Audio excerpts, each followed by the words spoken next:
عليكم ورحمة الله وبركاته. نحمده ونصلي على رسوله الكريم أما بعد. आज मुजद्दिद ज़मान कुतुबुल आलम अमीरुश शरीयत আবু বকর সিদ্দিক রাহিমাহুল্লাহ দাদা পীরের গোলাম আজকে আপনাদের কাছ থেকে বিদায় নিয়েছে। আমি আপনাকে বলতো আপনি গদিতে বসেন না। আব্বা আমাকে বললো আমি গদিতে বসতে আসিনি, আমি দরবারে খাতি। আপনারা হয়তো পীরের বদলে পীর পাবেন, আমি কিন্তু তার বাপের বদলে পাপ পাবো না। আজকে দূর দারাজ থেকে এসেছেন আপনারা মুজাদ্দিদ জামানের বাড়ির আওলাদকে মোহাব্বত করেন। কাইয়ুমুল জামান হুজুর কেবলা আল্লাহ জাবর হুজুর কি কেবলার ছোট সাহেব সাদা আমার আব্বাজান হুজুর কেবলাকে সেই বাড়ির সন্তান হিসাবে আপনারা মোহাব্বত করেন। কেন এই কথা বললাম? 14 ডিসেম্বর ফুরফুরা ফাতিহা খারিজিয়া মাদ্রাসা দাওরাতুল হাদিস বিভাগে খাতমে বুখারী অনুষ্ঠান হচ্ছে, মজলিস হচ্ছে। আব্বাজান তখন শারীরিকভাবে অসুস্থ। আমি বললাম আব্বা আমাদের এখানে নাজিম সাদাত ভাই টিআইসি উনিও আছেন। আমি বললাম আপনি যেহেতু বলেন না, আব্বা হয়তো মোনাজাত যদি করে একটু নিজেকে প্রস্তুতি নিয়ে বাইরে না, আব্বা একটু যদি দোয়াটা করে দিতেন। আব্বা আমাকে বলছে না তোমরাই সব করো, কিন্তু একটা জিনিস মনে রাখবে, কেউ তোমার দিকে তাকিয়ে আমার দিকে তাকিয়ে আসেনি, সব তোমার আমার দাদার দিকে তাকিয়ে এসেছে। তাদের মেহমানদারের জন্য কোনো ক্ষতি না হয়, কষ্ট না হয়। তো আপনাদের দরবারে আপনারা আসছেন, হুজুর কেবলা আপনাদের বিভিন্ন পরিষেবা দেওয়ার চেষ্টা করছে। তো আমার আব্বাজান হুজুর কেবলার কথাবার্তায় আপনারা যদি কেউ কোনো রকম এই দরবারের পরিষেবা দিতে গিয়ে খেদমত করতে গিয়ে আপনাদের মনে যদি কেউ কোন রকম দুঃখ দিয়ে ফেলেন, আমি আপনাদের কাছে ক্ষমা প্রার্থী। আব্বাজানের দুঃখ আল্লাহর রাস্তাতে আপনারা আমার আব্বাজানকে ক্ষমা করে দিবেন। আর বিভিন্ন দিন বিভিন্ন সময় ওয়াজ নাসিহত বিভিন্ন জায়গায় করে এসেছেন দীর্ঘ বহু বছর ধরে।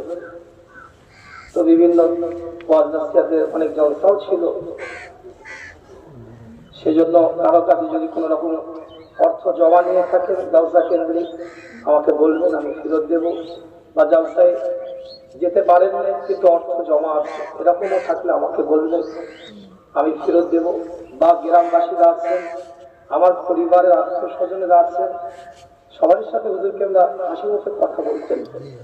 সবাই গোটা গ্রামবাসী আজকে চোখের পানি ফেলছে যে না, ওই মানুষটার মধ্যে দুটো জিনিস আমরা দেখিনি, একটা হচ্ছে লোভ আর একটা হচ্ছে অহংকার। সাদা মনের মানুষ। তোমার আব্বাজানের কোন রকম যদি ঋণ থাকে, হুজুর কেবলা বাজারেও যেতেন অনেক সময়, অনেক কিছু কেনাকাটা করতেন, এটা সব ছিল হুজুরের।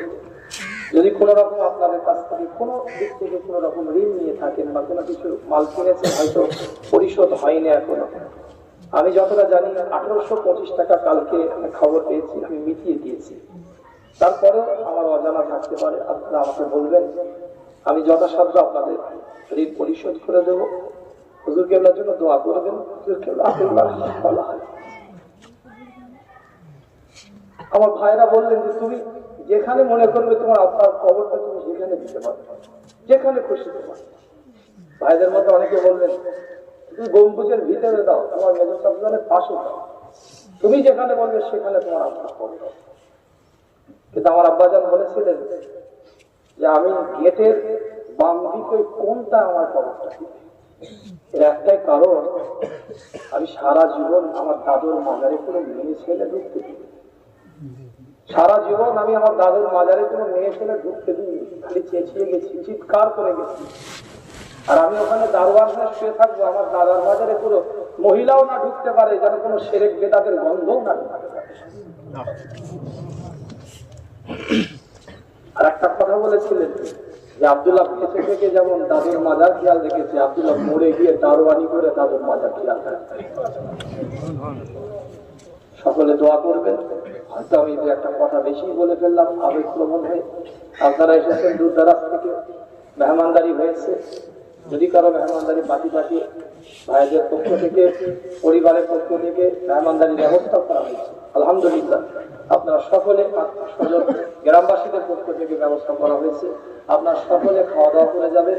সকলে আমার আব্বাজানের জন্য দোয়া করবেন। মুরব্বী বাচ্চারা আছে, প্রত্যেকের কাছে আমি দোয়া চাই। প্রত্যেকটা মুরব্বী ভাইরা আছে, সকলের কাছে আমি দোয়া চাই, আল্লাহ কবুল করেন। আর আমার আব্বাজান ওসিয়াত করেছিলেন যে তুমি জানাজা পড়াবেন, তাই আমি যদি ওসিয়াতকে মান্যতা দিয়ে জানাজার ইমামতি করবো। মুরব্বী চাচা হুজুরকে না অনেকেই আছেন, সবাই সম্মানীয়। আমার পীর আল্লামা সিদ্দিকী চাচা হুজুরকে না ইসালে সালামের উদ্দেশ্যে মোনাজাত করতে। আসসালামু আলাইকুম।